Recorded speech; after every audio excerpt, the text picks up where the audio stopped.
Go real quick. Just keep it real, Croc. You know it's Trey time. I I do know it's Trey time, but I'm just speaking on in the sense of if I was a defensive coordinator, how would I be viewing this game?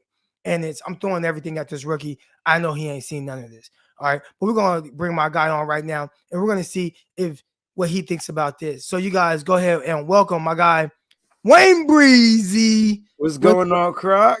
Good morning, man. How you doing? How you doing? I'm doing real good, man. Thanks for having me on, bro. Thanks for having me on. Yeah, man, I'm listening to you, man. Look, you bring a really good insight. I mean, you bring the real to the game, right? Like, so you're not showing favoritism in any kind of way. You're saying, look, man, this kid is a rookie. So if I'm a DC, they should just bring it at him.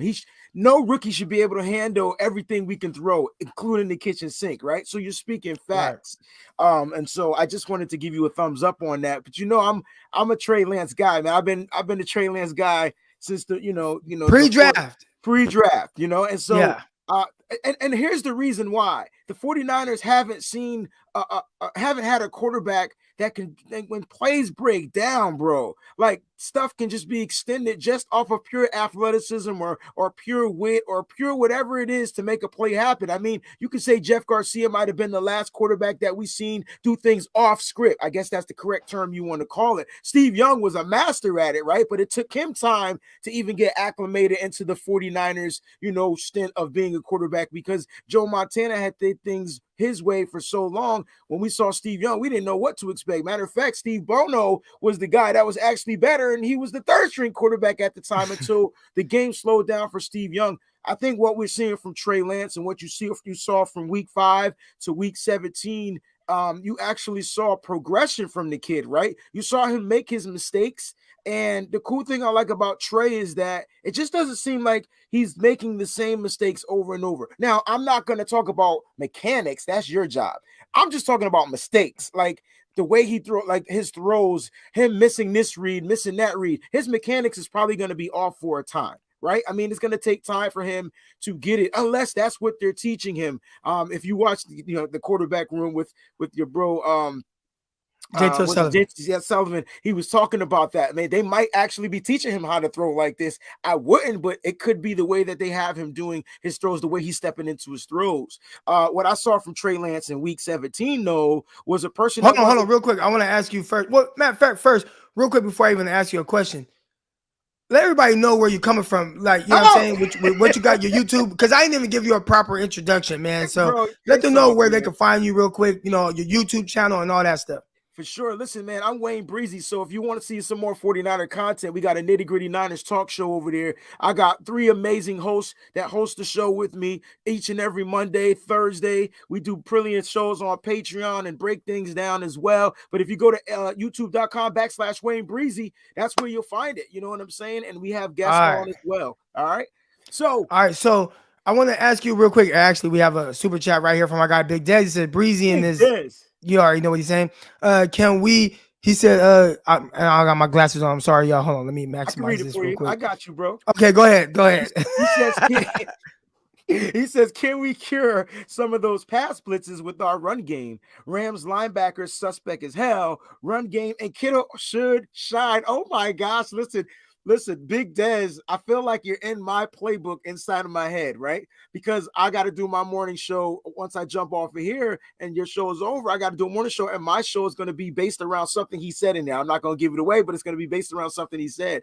But he's right. Like, we got to figure out how to cure these pass blitzes, because if you saw in that game, Trey Lance got sacked one time. It was on a linebacker blitz, right? It was a delayed linebacker blitz at that. So it's not like the blitzer just came right and shot the gap. He came at the right time. He delayed it. Boom. It was right in Trey's fence. There was nothing he could do to get out of that blitz. I know a lot of people say Trey took a sack. No, he didn't take the sack. I mean, the blitz was there. What did you want him to do? There's nowhere for him to throw the ball. But I do agree with this. What do you think about this? Yeah. 1 second. Let me get back to that one. I think with blitzes, again, like if I'm a defensive coordinator, that's what I'm throwing at a rookie Trey Lance, because I know there's going to be a lot of looks that he just has not seen. And I actually thought the Texans defensive coordinator, Lovie Smith, I thought he did a good job. It was Lovie Smith, right? No, wait. Yeah. Is it Lovie Smith? It's Lovie Smith. He did a hell of a job. Yeah. I mean, we're talking about Lovie Smith. That's the defensive guru. So for everybody like, oh, it's just the Texans. It's like, I thought Lovie Smith did a really good job of throwing a lot of different looks at Trey Lance. And Morris, he's going to do a lot of the same. So, I mean, that's what I would do. Big game for Kittle. Again, I think Kittle, where he'll shine most is in the quick game. Yep. And I think that's the area where Trey Lance probably has to do the most improving. Real quick, got another contribution here. Cap plus Mahomes equals Trey Lance. I don't want to say that. You know, I mean, like that's I don't want to say that. As a matter of fact, I mean, I'll just right off bat show you kind of or talk to you about some of the things that are different.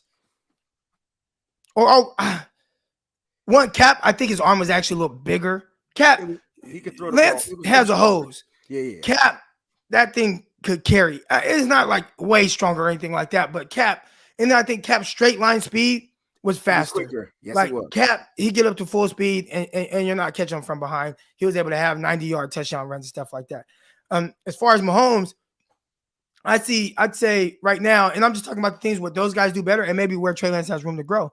But as far as Mahomes goes, I think just being more of a natural thrower, just more comfortable throwing the ball. Now, again, he had tons and tons and tons of reps throwing the ball at Texas Tech. So it's not like Trey Lance can't get there, but it was evident even, you know, whenever you watch him, even if you go back to college and watch Mahomes at Texas Tech, he was so natural and comfortable throwing the ball. I think Trey Lance still has to kind of work to get there. He can get there, but he's just so youthful in his attempts that he's thrown. I have another contribution here, and it's our guy. Here we go, Symmetry 7. He said, Breezy and Croc Connect.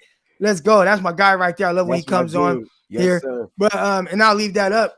But what I want to ask you is, what were your expectations, right? What were the things that you wanted to see from, you know, we saw the game and we saw Trey Lance in the preseason. We saw him against Arizona. And what things did you feel like you were looking forward to seeing how he improved on those things heading into the Houston Texans game? Look, I honestly, I expected him to go out there and make mistakes. And then I guess if you want to know what I was hoping or what I was expecting from him was how would he learn from those mistakes? Could he learn right on the fly? And so if you go first half to second half, can we all agree that he matured just like that? Now you can give credit to Kyle Shanahan, the offensive coordinator at McDaniels. You can give credit to them because they adjusted. Because you just said that Lovie Smith had a game plan and he literally took Trey off of his game plan. Even though Trey was 5 for 6, you know, it wasn't big numbers, but he, you know, his completions were there, but he was knocking him off of his wheel a little bit, speeding up Trey's clock in that first and second quarter. And it wasn't until those 38 seconds where Trey just said boop, boop, boop. And you hear George Kittle say, hey, man, it's when you go 38 seconds, man, it's easier to keep stuff moving because you get into a quicker rhythm. And so I thought you were right on when you said Lovie Smith kind of had a game plan for him. Well, they adjusted. Trey adjusted. And even after the interception, the first play in the second half, it was a pick. He still found a way to overcome that adversity. And then you saw him get more comfortable. Even with that last throw he had where he missed Deebo Samuel, where Kyle Shanahan, I thought, was chewing him out on the sideline. Look, man, you can't miss that throw. That's a touchdown. Like you know what I mean? And so, like, you see the growth, you see the maturity. And now it comes down to making the right reads and the right throws. Can he continue to let the game slow down for him and so he can make those reads? Because when you watch the quarterback breakdown from the quarterback room, I was like, dang, I didn't even realize. Like, yeah, he should have dumped this ball to Kittle, but it looked like Kittle was about to get hit the moment he caught the pass. So he went for Trey. It depends how quick you get it out to him. I think because say if that were Jimmy Garoppolo, right? Yep. Jimmy Garoppolo would snap his head around and get it to him right now. Right there. Like there's no hesitation. So that gives Kittle a chance to catch and run right now. If you wait a split second, then the defender starts to close, and yeah, you get it to him, but it might be only be a 2-yard gain. So again, those are like subtle things that I believe, you know, Trey Lance will continue to learn and improve on and get comfortable with. I think that's a big part of it.